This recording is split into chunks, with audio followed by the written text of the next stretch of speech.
സുഗമോദേവി സീരിയലിൻ്റെ ഏറ്റവും പുതിയ പ്രൊമോ റിവ്യൂയിലേക്ക് എല്ലാ കൂട്ടുകാർക്കും സ്വാഗതം. എസബെല്ല എന്ന് പറയുന്ന ബെസ്റ്റ് ഫ്രണ്ട് ഉണ്ടായതുകൊണ്ട് ഋഷിയുമായി ബന്ധപ്പെട്ട കേസ് ഒരുവിധം ശാന്തമായെന്ന് തന്നെ പറയാം. അങ്ങനെ എസബെല്ലയുടെ നിർദ്ദേശപ്രകാരം DYSPയെ കാണാൻ പോകുന്ന നന്ദനെയും കെവിനെയും ആദ്യം അങ്ങോട്ട് ഉൾക്കൊള്ളാൻ പറ്റുന്നില്ലെങ്കിലും നന്ദൻ്റെ മാനസികാവസ്ഥ മനസ്സിലാക്കി DYSP ആണെങ്കിൽ അല്പം സോഫ്റ്റായിട്ട് നന്ദനോട് സംസാരിക്കുന്നു. ഞാൻ ഇന്ന് വരെ എൻ്റെ ജോലിയിൽ മായം കാണിച്ചിട്ടില്ല. എസബെല്ലയ്ക്ക് വേണ്ടിയിട്ട് ആദ്യമായി ഇങ്ങനൊരു മായം കാണിക്കുന്നത്. ഇനി മേലാൽ ഇങ്ങനൊരു ആപത്തിലും ചെന്ന് പെടരുത് എന്നൊക്കെ പറയുമ്പം കെവിനാണെങ്കിൽ ഒരു സംശയം. ആ വീഡിയോ ദൃശ്യം തങ്ങളിൽ മാത്രം ഒതുങ്ങിക്കൂടിയതായിരുന്നു. പിന്നെ എങ്ങനെ അത് DYSPക്ക് കിട്ടി? അതിനുള്ള ഉത്തരവും അദ്ദേഹം തന്നെ കൊടുക്കുന്നുണ്ട്. അതായത് കൂട്ടത്തിലെ ഒരുത്തൻ മോഷണക്കുറ്റത്തിന് അറസ്റ്റ് ചെയ്തു. അയാളുടെ ഫോൺ സെർച്ച് ചെയ്തപ്പോൾ കിട്ടിയതാണ് ആ വീഡിയോ ദൃശ്യമെന്ന് മനസ്സിലാക്കിയപ്പോൾ കെവിന് ആളെ പിടികിട്ടി. അതിനുശേഷം കെവിന് മറ്റൊരു സംശയം കൂടി ഉണ്ടായിരുന്നു. അരുന്ധതി മേഡം ഋഷിയെ കാണാനെല്ലുന്ന പരാതി DYSPക്ക് നേരിട്ട് കൊടുത്തിരുന്നല്ലോ. അപ്പോൾ അവരിനി കേസുമായി മുന്നോട്ട് പോയി കഴിഞ്ഞാൽ എന്തായിരിക്കും? ഈ കേസ് ഒതുക്കി തീർത്തു എന്ന് പറഞ്ഞാലും അവർ കേസുമായി മുന്നോട്ട് പോകുമ്പം നന്ദനും അതുപോലെ താനും അകത്താകില്ലേ എന്നൊക്കെ ചോദിക്കുമ്പം നിങ്ങളുടെ മുമ്പിൽ വെച്ച് തന്നെ ആ പ്രശ്നം സോൾവ് ചെയ്ത് തരാമെന്ന് പറഞ്ഞ് DYSP ആണെങ്കിൽ അരുന്ധതി മേഡത്തെ വിളിക്കുന്നു. കേരളം മൊത്തവും അന്വേഷിച്ച് നോക്കിയെങ്കിലും ഋഷിയെക്കുറിച്ച് യാതൊരു അറിവും കിട്ടിയില്ല. പല സ്റ്റേഷൻ വഴിയും അന്വേഷിച്ചുവെങ്കിലും ഒരു തെളിവും കിട്ടിയിട്ടില്ല. നോർത്ത് ഇന്ത്യയിൽ എവിടെയോ കറങ്ങി നടക്കുകയാണെന്ന് ഉറപ്പുണ്ട്. അതുകൊണ്ട് തന്നെ നോർത്ത് ഇന്ത്യയിൽ അന്വേഷിക്കാൻ വേണ്ടിയിട്ട് എന്തെങ്കിലും സഹായം ചെയ്തു തരാം. ഈ കേസ് തൽക്കാലം ഇവിടെ നിർത്തുവാണെന്ന് പറയുന്നു. മാത്രമല്ല ഋഷിയുടെ സ്വഭാവം അത്ര പെർഫെക്റ്റ് ഒന്നും അല്ലാതെന്നുള്ള രൂപത്തിൽ ഒരു ഭീഷണിയും പറയുന്നുണ്ട്. എന്തായാലും അരുന്ധതി മേഡത്തിന് അദ്ദേഹത്തിൻ്റെ വർത്തമാനം തീരെ അങ്ങോട്ട് ദഹിക്കുന്നില്ല. CPയോട് അതിനെപ്പറ്റി പറയുകയും ചെയ്യുന്നുണ്ട്.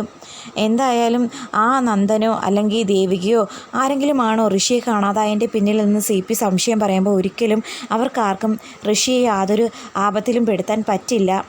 അമ്മയെ അപമാനിച്ചിട്ട് പോലും ആ നന്ദനാണെങ്കിൽ ചോദ്യം ചെയ്തത് പോലും ഇല്ലല്ലോ. അങ്ങനെയൊക്കെയുള്ള നന്ദനെയും ദേവിയെയൊന്നും ഈ കാര്യത്തിൽ സംശയിക്കേണ്ടെന്ന് അരുന്ധതിയാണെങ്കിൽ പറയുന്നുണ്ട്. അങ്ങനെ DYSPയുടെ മുമ്പിൽ സംസാരിച്ചതിന് ശേഷം വന്ന് അമ്മയോട് നടന്ന കാര്യങ്ങളൊക്കെ പറയുമ്പോൾ അമ്മയ്ക്കും സമാധാനമാകുന്നു.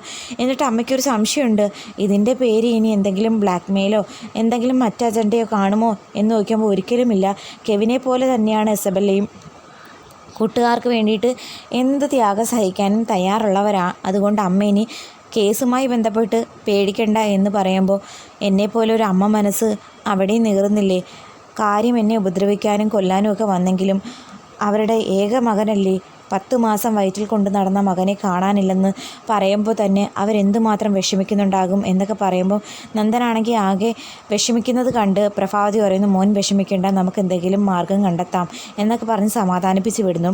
കുറേ നാളായി ഭാർഗവി ആൻറ്റിയുടെ വീട്ടിൽ പോയിട്ട് എന്നുള്ളത് കൊണ്ട് തന്നെ നന്ദനാണെങ്കിൽ നേരെ ഭാർഗവയുടെ വീട്ടിലേക്ക് പോകുന്നു. മുരളി വരാൻ സമയമായി. മുരളിയോട് കുറച്ച് നേരം സംസാരിക്കാൻ വേണ്ടിയിട്ടാണ് പുള്ളിക്കാരൻ പോയിരിക്കുന്നത്. എന്നാൽ ആ സമയത്ത് അവിടെ ഉണ്ടായിരുന്ന ഗൗരിയാണെങ്കിൽ നന്ദനോട് സംസാരിച്ച് നന്ദൻ്റെ പ്രശ്നങ്ങൾ വീണ്ടും വീർപ്പ് മുട്ടിക്കുന്നു എന്ന് തന്നെ പറയാം. ഋഷിയെക്കുറിച്ച് ഇതുവരെ യാതൊരു അറിവും കിട്ടിയില്ലല്ലേ നന്ദ? ഇനി അവൻ എന്തെങ്കിലും ആപത്ത് സംഭവിച്ചു കാണുമോ? പൊതുവേ നന്ദനും ഋഷിയും തമ്മിൽ മുമ്പേ തന്നെ പ്രശ്നം ഉണ്ടായിട്ടുണ്ട്.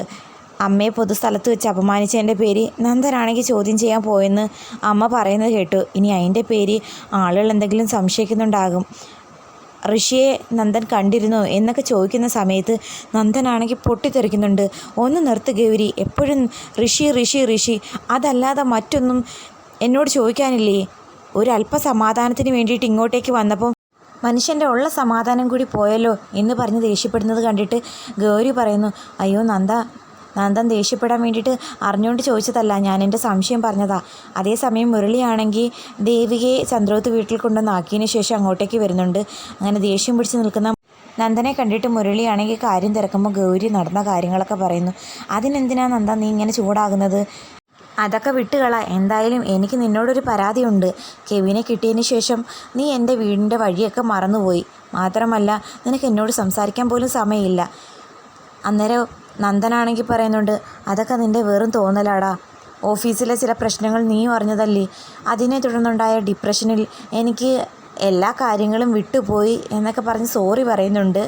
അതേസമയം മുരളി പറഞ്ഞ് പ്രഭാവതി ആൻറ്റിയും ആകെ ഡിപ്രഷനില്ല, നന്ദൻ്റെ അതേ സ്റ്റേജിലാണെന്നൊക്കെ ഭാർഗവി ആൻറ്റി അറിയുന്നുണ്ട്. അങ്ങനെ ഭാർഗവി ആൻറ്റി അതിനെക്കുറിച്ച് തിരക്കാനായിട്ട് ചന്ദ്രോത്ത് വീട്ടിലേക്ക് വരുന്നുണ്ട്. പ്രഭാവതിയോട് ചോദിക്കുന്നു, എന്തിനാ കുഞ്ഞെ കുഞ്ഞിന് ഇത്ര വിഷമവും ടെൻഷനും ഋഷിയെ കാണാത്തതിൻ്റെ പേരിൽ നിങ്ങളെന്തെങ്കിലും ചെയ്തെന്നുള്ള പേരിനുള്ള അപവാദങ്ങളും കാണും ആരെങ്കിലും പറഞ്ഞുണ്ടാക്കുന്നത് നിങ്ങൾ അറിഞ്ഞോ? അതിൻ്റെ പേരിനാണോ കുഞ്ഞിന് ദേഷ്യം വിഷമമൊക്കെ? കുഞ്ഞ് വിഷമിക്കേണ്ട, അവനെ ആരോ കൊന്നതാ, അവൻ ഇനി തിരിച്ചു വരില്ല. നിങ്ങളാരും ഒന്നും ചെയ്തില്ലല്ലോ, പിന്നെന്തിനാ കുഞ്ഞ് പേടിക്കുന്നേ എന്ന് പറയുമ്പോൾ ആകെ പേടി. പ്രഭാവതി പറയുന്നുണ്ട്, എനിക്ക് പേടിയും വിഷമവും ഒന്നുമില്ല, അങ്ങനൊരു അപവാദവും ഞാൻ പറഞ്ഞു കേട്ടിട്ടുമില്ല. പിന്നെ നന്ദന് കുറച്ച് ദിവസമായിട്ട് ചില ബുദ്ധിമുട്ടുകളുണ്ടായിരുന്നു. ഓഫീസിലെ ചില സാമ്പത്തിക പ്രശ്നങ്ങളിൽ അവൻ ഇടപെട്ടെന്നു. അതിനെ ഓർത്ത് അവൻ വിഷമിച്ച് നടക്കുന്നത് കണ്ടിട്ടുള്ള പ്രയാസം മാത്രമേ ഉള്ളെന്നൊക്കെ പറഞ്ഞ് പിടിച്ചു നിൽക്കുന്നുണ്ട്. അതൊന്നും ഭാർഗവിക്ക് അത്രയ്ക്ക് വിശ്വാസം വരുന്നില്ല. ഞാൻ കുഞ്ഞിനെ ഇന്നും ഇന്നലെയൊന്നും അല്ലല്ലോ കാണുന്നത്, കുഞ്ഞിൻ്റെ ഓരോ ചലനങ്ങൾ പോലും എനിക്ക് മനസ്സിലാക്കാൻ സാധിക്കും. എന്തായാലും കുഞ്ഞിന് പറയാൻ പറ്റുമെന്നുണ്ടെങ്കിൽ പറഞ്ഞാൽ മതി, ഇന്ന് വരെ നമ്മൾ തമ്മിൽ ഒരു രഹസ്യവും മറച്ചു വെച്ചിട്ടില്ല എന്നൊക്കെ പറയുന്നുണ്ട് ഭാർഗവി. അതേസമയം ഭാർഗവി പോയതിന് ശേഷം ദൈവത്തിൻ്റെ മുമ്പിൽ നടന്ന എല്ലാ സങ്കടങ്ങളും ഏറ്റുപറഞ്ഞ് തൻ്റെ മകന് മാപ്പ് കൊടുക്കണമെന്ന് അപേക്ഷിക്കുമ്പോൾ കൃഷ്ണൻ്റെ മുമ്പിൽ കത്തിച്ചു വെച്ചിരുന്ന വിളക്കിലെ തിരി അണയുന്നു. അത് കണ്ട് ആകെ വിഷമിച്ചും പേടിച്ചു നിൽക്കുന്ന പ്രഭാവതിയും കാണിച്ചുകൊണ്ടാണ് പ്രൊമോ അവസാനിക്കുന്നത്. അപ്പം ദൈവത്തിന് പോലും ഈ തെറ്റിന് മാപ്പ് കൊടുക്കാൻ പറ്റില്ല എന്നൊരു പ്രതീതിയാണ് കാണിച്ചിരിക്കുന്നത്.